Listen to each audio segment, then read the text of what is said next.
আসসালামু আলাইকুম রহমতুল্লাহি ওবারাকাতুহু। আশা করি সকলে ভালো আছো। আর দোয়া করি আল্লাহ পাক সকলকে সর্বদা ভালো রাখুক।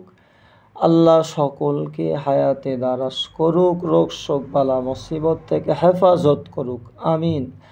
আজকের আলোচনা করব আমি ইয়া খালিকু এই নামের ফজিলত এবং এই নামের আমল করলে কি উপকার হবে। যে ব্যক্তি প্রত্যেক দিন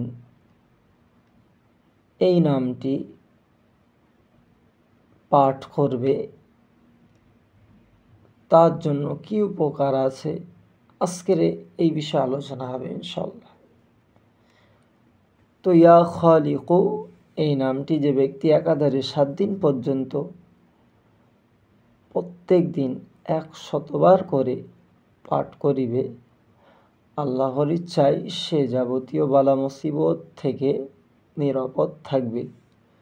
অন্য বর্ণনায় আছে, যে ব্যক্তি সর্বদা ইয়া খালিকু পাঠ করিবে, আল্লাহ পাক একজন ফেরেশতা সৃষ্টি করিবেন, সে ওই ব্যক্তির পক্ষ হতে ইবাদত করতে থাকবে এবং ওই ব্যক্তির চেহারা নূরাকৃতি হবে।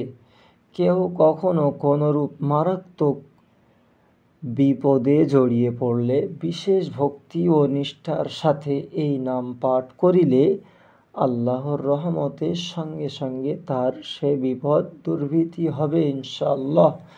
তো আমরা সকলে চেষ্টা করব আল্লাহ পাকের এই কুদরতি নাম ইয়া খালিকু সকলে আমল করার, কারণ আল্লাহ পাক রব্বুল আলামিন আমল করা ব্যক্তির অত্যাধিক ভালোবাসে। সেই ক্ষেত্রে আমরা আল্লাহ পাককে খুশি রাজি করার জন্য সকলে আমল করব ইনশাআল্লাহ।